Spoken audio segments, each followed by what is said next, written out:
Bienvenidos, bienvenidas.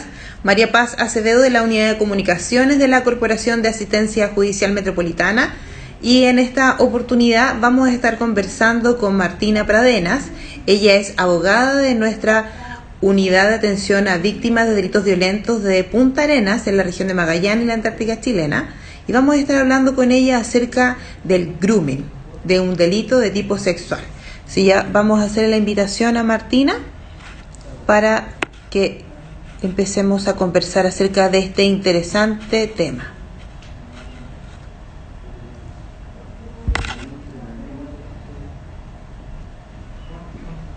Los saludamos y les agradecemos el estar siempre presentes, siempre pendientes de las actividades que vamos desarrollando para que efectivamente podamos hacer carne el objetivo de nuestra institución. Martina, ¿cómo estás? Ahí sí parece que estoy mejor. Muy bien, gracias María Paz. Qué rico verte, Martina, tanto tiempo. Sí, no habíamos tenido contacto hace, creo que un año ya, ¿no? Mira, sí, hace bastante tiempo. Yo tuve la oportunidad de viajar a tu ciudad, pero en esa ocasión no nos encontramos en presencial. Así es, no nos pudimos, pero bueno, por lo menos Pero esta es aquí, una buena vía. así es. Martina, mientras estábamos en los preparativos de la actividad, ya hay algo que a mí me llamó mucho la atención, entonces yo quiero detenerme en el título de nuestra conversación. Grooming, delito sexual. ¿Por qué lo consideramos un delito? Es un delito porque nos causa daño, ¿verdad? A quienes han sido víctimas, daño a nivel de la integridad psíquica, por cierto, a nivel del derecho a la privacidad, de la libertad, de la información que nosotros queremos que sea pública, que circule por los medios digitales, y también porque vulnera la dignidad de cada uno de quienes han sido víctimas de esta situación. ¿Sí? Es un delito que está dentro de los delitos sexuales, pero es de carácter informático también, entonces, y es algo que si bien está hace tiempo, es nuevo, quizás a pesar de que vamos a ver que han habido un aumento explosivo en los últimos años, y sobre todo en el último año a propósito de la pandemia, Claro. pero claro, es nuevo en términos de que es a través de internet, de que es un abuso sexual en que no hay contacto corporal, entonces tiene una serie de características que lo hacen un delito bien nuevo, novedoso, pero sobre todo muy frecuente ahora. Por eso me pareció importante abordarlo, porque creo que falta información al respecto y nos falta de alguna manera tener la conciencia de cómo prevenirlo, porque requiere abordarlo no solamente desde lo jurídico, sino que hay un tema de educación que es muy importante. Muy importante lo que nos estás diciendo, porque has dado 3 ideas ya que nos pueden hacer como ir pensando en esta conversación que vamos a tener contigo. Por un lado, que es reciente. Por otro lado, que es desconocido. Además, que ha tenido un aumento exponencial, ¿cierto? En razón de que ahora las personas estamos mucho más conectadas con lo que es el Internet, cosa que tuvo un estallido sí, enorme, producto de este tema de la pandemia. Y lo más relevante, el conocer nos permite develar muchas situaciones y nos permite prevenir algunas otras, o quizás ya intervenir, porque vamos a estar conscientes, ¿cierto?, de que lo que está viviendo alguno de nuestros niños, niñas, adolescentes que tenemos cerca, ya sean familias, conocidos, etcétera, o la referencia del hijo de mi compañero de trabajo, ¿verdad?, o el sobrino que es de la vecina. O sea, ese tipo de cosas, al tener el conocimiento, nos va a permitir estar más alerta, porque como tú nos decías, es un delito porque tiene estas características, se da en un ambiente informático, no presencial, pero daña y afecta a muchos ámbitos de nuestra vida, de la vida de la persona que vive el delito, como en muchos tipos de delitos, ¿verdad? Así es. Ahora, Sí, la verdad es que, dime. no, te quería pedir si pudiéramos definirlo. ¿cómo vamos a entender qué es el grooming? El grooming es un delito en que tenemos un adulto que se gana la confianza de un niño, niña o adolescente y lo determina a que le envíe imágenes en video o fotografías, ¿verdad? O conversaciones de tipo sexual. Eso es lo más importante. Hablamos de que hay grooming porque, y por eso está dentro de los delitos sexuales, es un tipo de abuso sexual, pero donde se hace a través de los medios informáticos, ¿verdad? A través de los chats, a través de las plataformas en que podemos conectarnos. Y lo principal en el grooming es el engaño, porque de alguna manera la víctima no sabe la verdadera identidad de quien le está pidiendo esta información o estos imágenes, o no sabe la verdadera edad que tiene, o desconoce el contexto de por qué se inicia esta relación, por qué esta persona se contacta y quiere, ¿verdad?, empezar a vincularse y termina en definitiva pidiéndole este material y presionando. Ahí tiene un componente igual de amenaza, de extorsión, porque en definitiva primero comienza como una amistad, ¿verdad? Donde se gana la confianza, donde somos amigos, puede ser incluso con ribetes de un coqueteo, y entonces pide estas fotografías o estos videos e inicia esta conversación, pero luego hay presión, luego ya se transforma totalmente este vínculo, esta relación. Y es tremendo. Eso es lo que caracteriza al grupo. Está este concepto, este componente del engaño.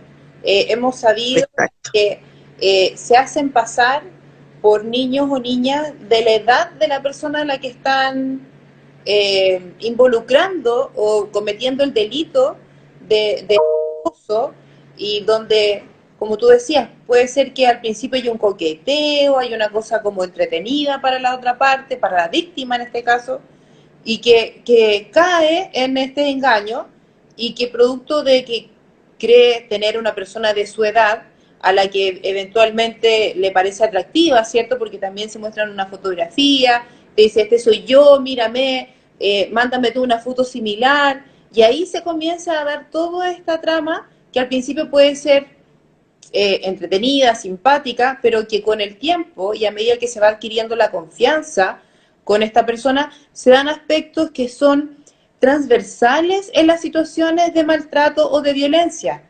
Si tú nos puedes contar un poquitito qué pasa ahí con este tema de la delación. Sí, bueno, en el grooming lo que ocurre es que primero, como tú bien decías, es un proceso paulatino, ¿verdad? En que primero hay esta situación de amistad. Generalmente suele ocurrir, o un escenario típico es en los videojuegos, donde tienen chat online. Entonces, tú tienes a un niño adolescente jugando, y si uno revisa, ¿verdad? Los adultos que están a cargo revisan, vas a ver que tu hijo, tu hija o tu sobrino o de quien se está jugando, y no vas a ver nada malo en ello. Pero tienen chat, y allí entonces está el riesgo, porque en esos chats que son públicos, que cualquier persona puede ingresar, y donde yo elijo el nombre que me pongo, no es una fuente fiable de información, primero.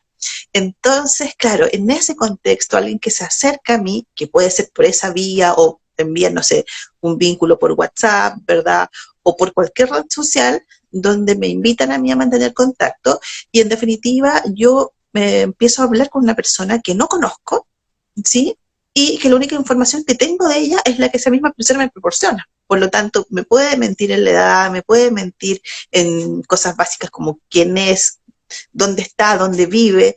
Todas esas situaciones pueden ser falsas, ¿ya?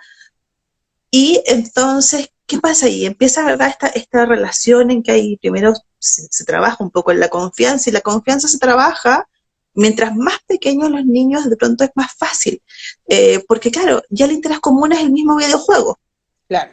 ¿Cierto? Entonces de allí tienes un tema, y la cantidad de información que se va extrayendo en estas conversaciones, hasta llegar, ¿verdad?, al punto en que comienzan, primero, lo normal también es que las personas que hacen esto envían fotografías, no necesariamente de ellos, porque puede ser incluso otras fotografías que se consiguieron en la red, entonces de edades similares, donde son fotografías, claro, con menos ropa, de pronto insinuantes en un inicio, y empiezan a exigir fotografías del mismo nivel, del mismo contenido. Pero luego también pueden ser fotografías o videos, y lo primero son las conversaciones, que ya no son conversaciones de los juegos ni eso, sino que son conversaciones directamente con un contenido sexual. Y, claro, un niño, una niña, un adolescente que no tiene todavía las herramientas necesarias, ¿verdad?, para precaver esta situación, va a caer en esto. ¿Qué es lo grave?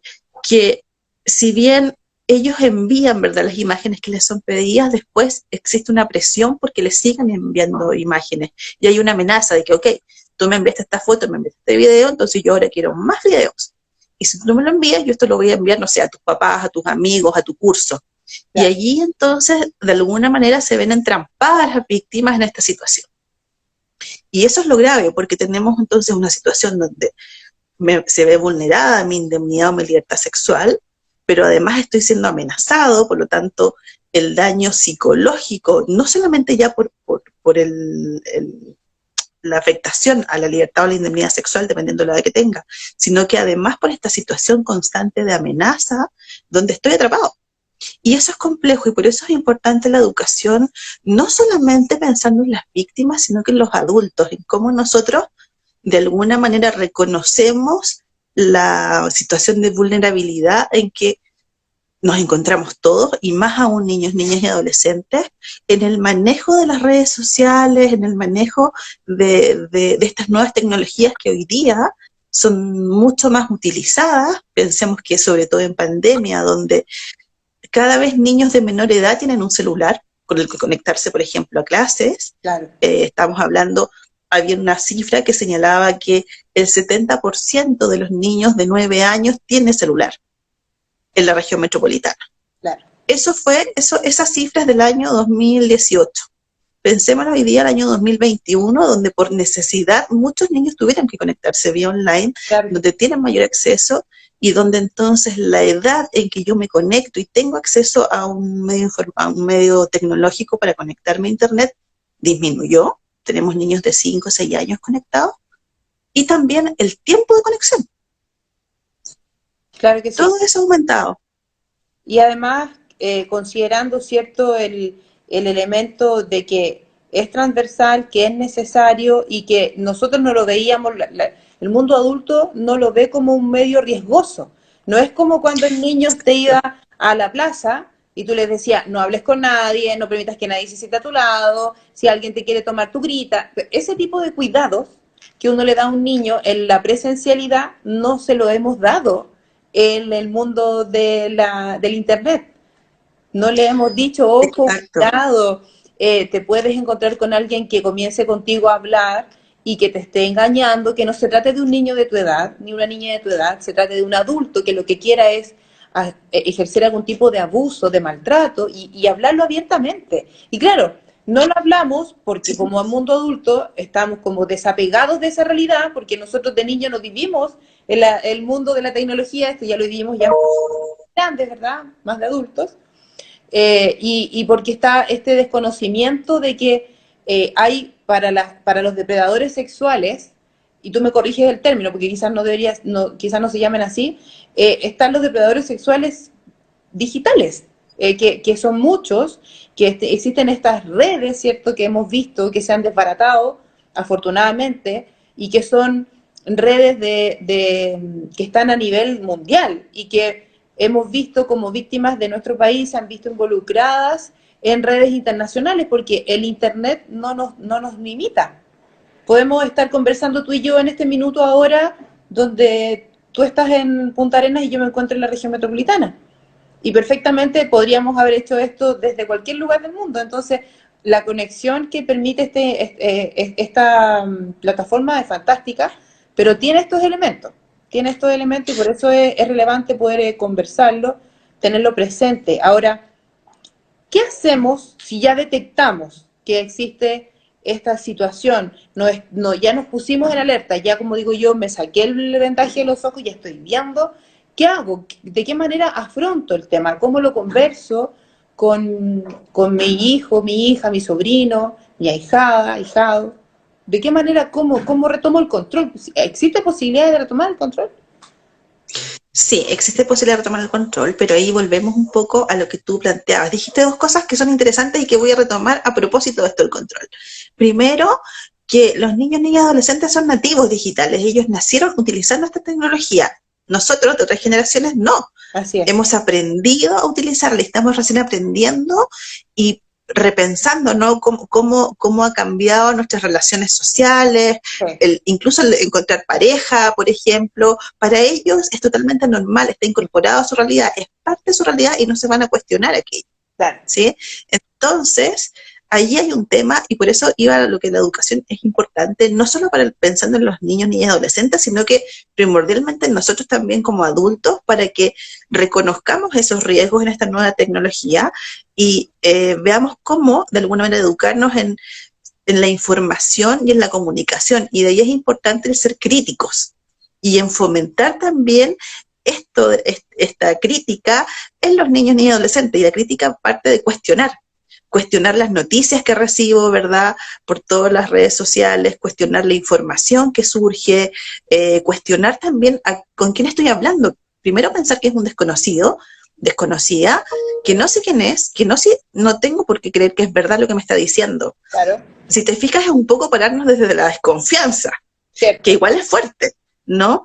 Pero desde la desconfianza pensaba en que esto, en definitiva, las redes sociales y la comunicación digital hoy en día es para cuestionar. Así como de pronto cuestionamos, no sé, hay un estudio que, no sé, uno le llega un correo y todos nos asustamos, y el estudio, ¿y cuál es la fuente? ¿Es así? Entonces, el detenerse a pensar, y es un ejercicio para los adultos y para poder llegar entonces a mirar también a quienes pueden ser víctimas. Y por otro lado, tú también señalabas esto de los depredadores sexuales. Es un concepto que sí, no es jurídico, pero sí está bien, porque eso es lo que son. Describe de manera muy fuerte, ¿verdad?, que son depredadores sexuales, es decir, van a buscar una presa para atacar. Y depredadores porque no se conforman, o sea, siempre hay una víctima. Ese es el sentido del término depredador sexual. Y ahí es importante el que tanto, yo leía a propósito de esto que íbamos a conversar hoy día, hay un estudio en España que hablaba precisamente de los juegos online y de cómo las redes pederastas y pedófilos, incluso a veces son creadores de los juegos porque tienen un público cautivo. Claro. Entonces, claro, en una situación que aparentemente es lúdica, que incluso uno dice, pensemos en que estamos en pandemia, ya saliendo, pero por ejemplo el año pasado nos decíamos, oye, qué bueno que estén conectados porque por lo menos así, no sé, mi hijo, mi hija se puede conectar con otros niños de su edad y van a conversar y van a compartir. Algo que pudiera ser muy sano, es mal utilizado, ¿sí? Y dentro de esto de cómo retomo el control cuando yo estoy en esta situación, lo primero, y por eso es importante, otra vez reitero la educación, porque tengo que pensar como adulto que tengo a una víctima enfrente de mí.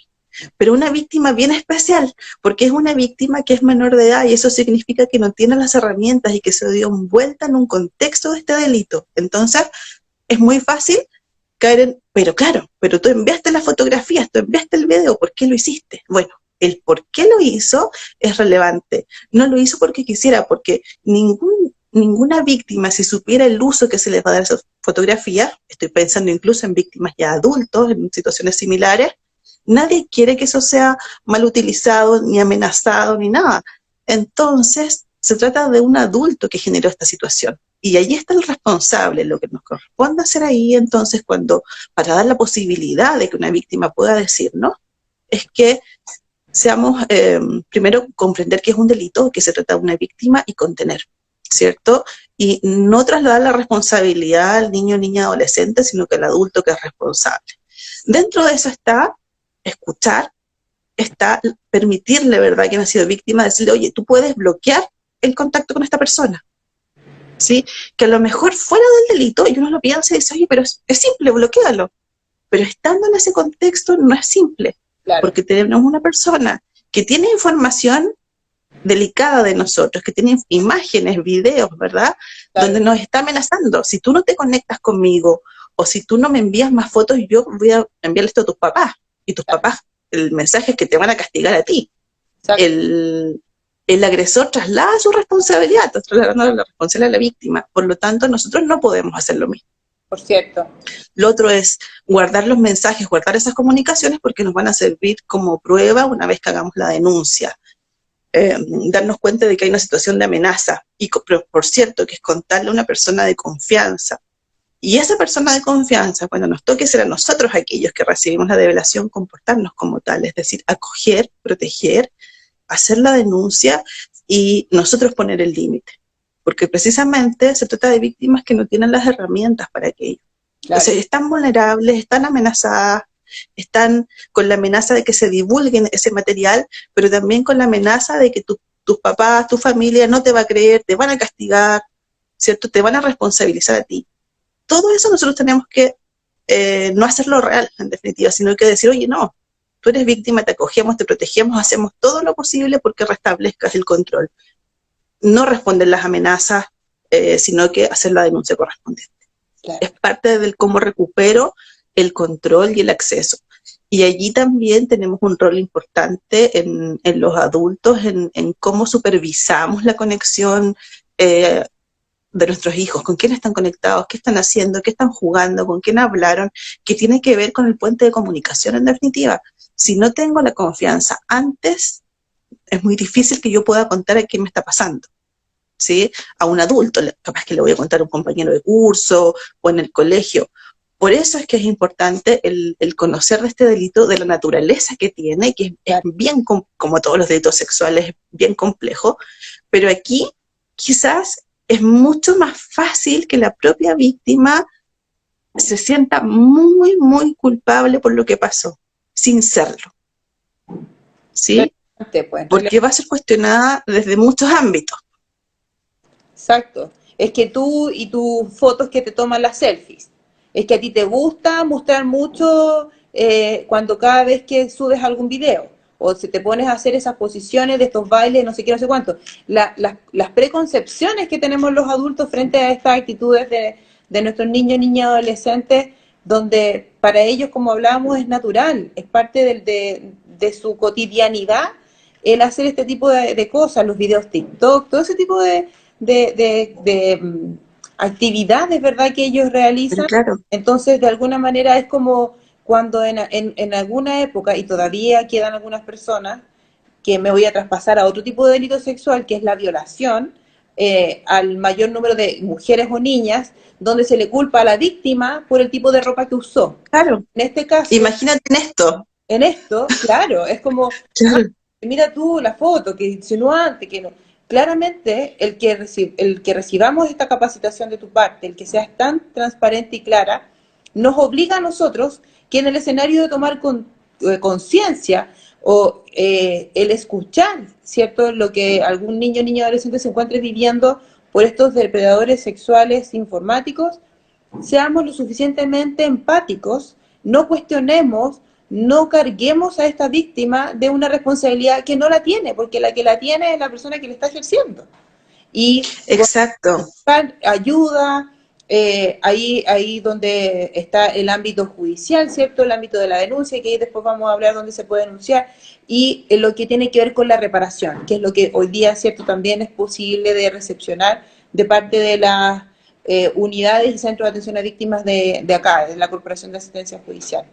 Ahora, hemos hablado un poquito de la importancia de la prevención, y eso es parte de cómo prevenimos el grooming, porque ya no estamos conociendo el tema, nos estamos abriendo a un nuevo delito, porque yo me quiero quedar con ese concepto. El grooming es un delito, y por ende es posible de denunciar, y me imagino, ahí tú nos vas a traspasar el tipo de sanciones que la persona puede tener, porque me imagino que tampoco debe ser muy fácil, ¿no? Porque hay alguien que dice que se llama X, pero no tenemos claro dónde vive, si efectivamente se llama así, y probablemente ahí la ayuda de las policías, el cibercrimen, por ejemplo, de la PDI, me imagino que tienen un rol relevante, porque claro, puede ser que la cuenta sea inventada, el nombre, la fotografía y todo lo demás, pero tiene una conexión que es propia, y desde ahí me imagino que se puede llegar a al victimario que está ejerciendo este delito, ¿sí? Sí, bueno, es un delito, está contenido en el Código Penal, está enmarcado entre el 369 Quater, que da cuenta de que hay un adulto, ¿verdad?, que determina a un... El Código Penal distingue entre menores de 14 años y de 14 a 18 años, y distingue ahí las penas, pero para hacerlo más simple, hay un adulto entonces que determina un niño, niña o adolescente para que le envíe imágenes, fotografías, ¿verdad? O videos de contenido sexual. ¿Y esto para qué? Para provocar su excitación, en definitiva. Además además de esta diferencia, las penas van de 3 a 5 años, cuando son menores de 14 años, pero además considera como agravante cuando se falsea la identidad o la edad, ¿cierto?, del agresor. Pero también resulta importante aquí que se trata de un delito, como tú decías, que es un delito sexual, pero es informático. Por lo tanto, el trabajo, si bien lo lleva la Brigada de Delitos Sexuales, trabaja, ¿verdad?, con la Brigada de Delitos Informáticos de la Policía de Investigaciones, porque hay que aunar esos esfuerzos en términos de perseguir, ¿verdad?, y llegar hasta quién es la persona que está detrás. Afortunadamente, sí se puede, si es que por eso es importante guardar los mensajes cuando sabemos, no borrar todo, bloquear a la persona, perfecto, pero guardarnos el respaldo de la información para facilitar la investigación y poder dar con quién es la persona. Sabemos que las comunicaciones, ¿verdad?, por la mayoría de los chats dejan una dirección IP donde es posible rastrear. Entonces sí es posible llegar al origen. Ahora, también sabemos que utilizan ellos, van mucho más adelantados también, entonces también cuando se trata de redes, son capa sobre capa sobre capa de información donde ellos van ocultando en definitiva las identidades. No es fácil siempre, pero sí es posible rastrear. Ahora, igual es importante el tener de alguna manera la conciencia de que se debe hacer la denuncia, de que es posible perseguir esto, pero también es importante el tema de los prejuicios, de que primero esto le puede pasar a cualquier niño, niña, adolescente, ¿sí? Pensemos en nosotros como adultos. ¿Qué conciencia tenemos de la información que publicamos en redes sociales? Si uno hace el esfuerzo de mirar, por ejemplo, es increíble la cantidad de información que publicamos en las fotografías, en nuestros estados. Es decir, yo puedo ver, si me meto a un perfil que sea público, cuántos de nosotros tenemos el asegurarnos de que nuestro perfil esté como privado, es decir, que solamente quienes son amigos nuestros y quienes autorizamos lo puedan ver, como adultos. Claro. Imaginemos entonces eso en el caso de los menores de edad. Eso es importante. Y cómo es de fácil seguir, como te digo, tus rutinas, tu información, tu grupo familiar. Estás solo ese día, estás acompañado, la cantidad de información que publicamos. Ese control, esa mirada de alguna manera, tenemos que agudizarla y tenemos que también enseñarles, ¿verdad? Y por eso es bueno también supervisar qué es lo que publican los niños, niñas, adolescentes, qué información están dando.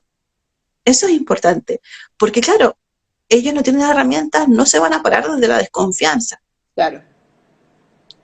Tampoco se trata de un tema de censura, ¿no?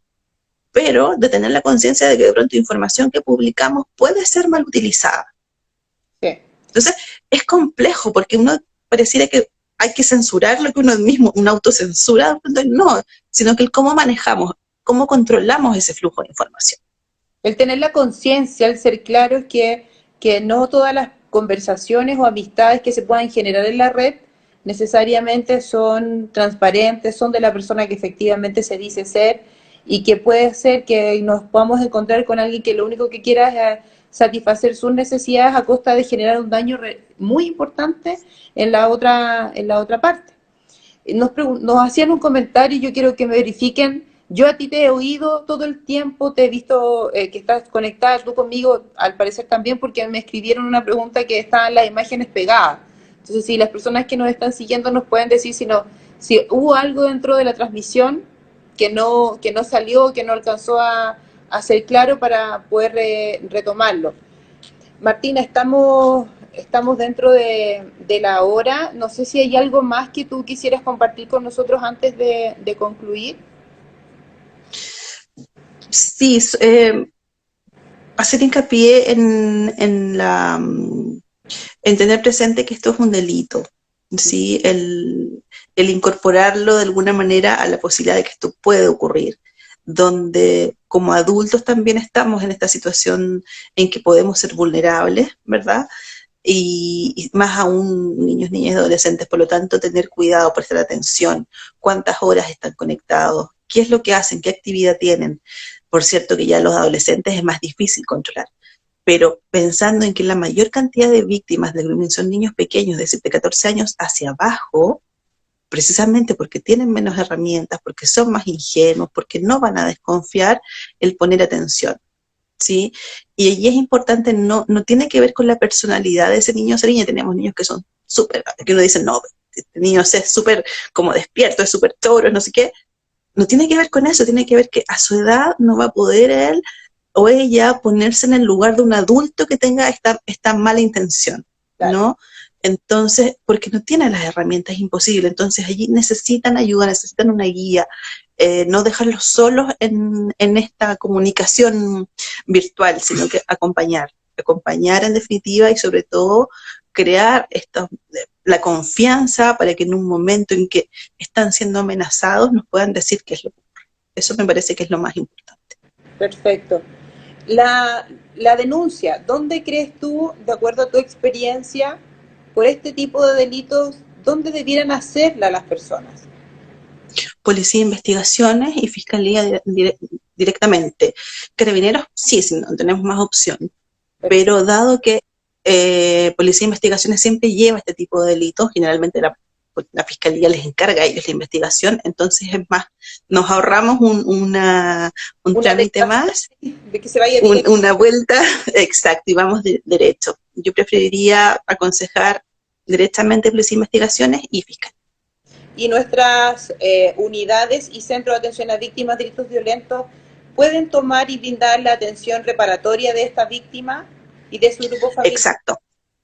Y Sí, por cierto, porque es un delito que efectivamente es violento, y claro, va a necesitar apoyo psicológico. No olvidemos que aquí tenemos una víctima que se ha visto expuesta, amenazada, amenazada frente a que se exponga su privacidad a un público X, pero además amenazada con respecto a su entorno cercano, de que también va a ser castigada, va a ser sancionado. Y entonces, claro, hay un tema de trabajar la confianza, la autoestima, el por qué ocurrió, y trabajar también en conductas de prevención luego, ¿no? Perfecto. Es un tremendo problema que estamos abordando, ¿cierto?, en este momento. Yo siempre digo que los temas uno se informa de un tema, relevante, no relevante, pero cuando uno constituye un problema, uno dice, ok, tengo que hacer algo. Ya me movilizo, me hago cargo, estudio, informo, transmito. Entonces, la invitación es a las personas que nos están viendo y a las que puedan posteriormente seguir esta transmisión o este video que va a quedar alojado en el canal de Instagram y que, por cierto, luego guardamos en nuestro canal de YouTube, que es CAG Metro, para que puedan tomarlo de esta manera, poder transmitirlo, compartirlo con la mayor cantidad de personas. Y, por cierto, que les dejamos abierta la invitación a aquellos centros de padres, colegios u otro tipo de organizaciones que requieran una capacitación de manera no presencial, utilizando la plataforma, o ya presencialmente, que estamos en este tema, ¿cierto?, que estamos volviendo de a poquitito a nuestros centros de atención. Nos podríamos organizar, escríbanos en nuestras redes sociales, estamos a sus órdenes para poder colaborarles en la difusión de este delito sexual tan masivo, porque tú me mandabas algunas cifras, ¿cierto? Tú me decías, solo en el 2018-2019 más de 4.000 denuncias de este tipo en PDI llegaron.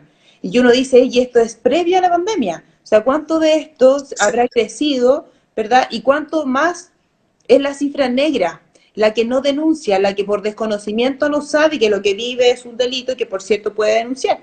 Entonces les dejamos las invitaciones hechas y también comentarles que si tienen alguna duda referente a este tema o algún otro de tipo sociojurídico, los días martes y jueves nosotros tenemos nuestro call center habilitado para recepcionar sus consultas y el teléfono es el 600-712-3000 para que nos puedan llamar y lo tengan ahí anotadito en sus celulares.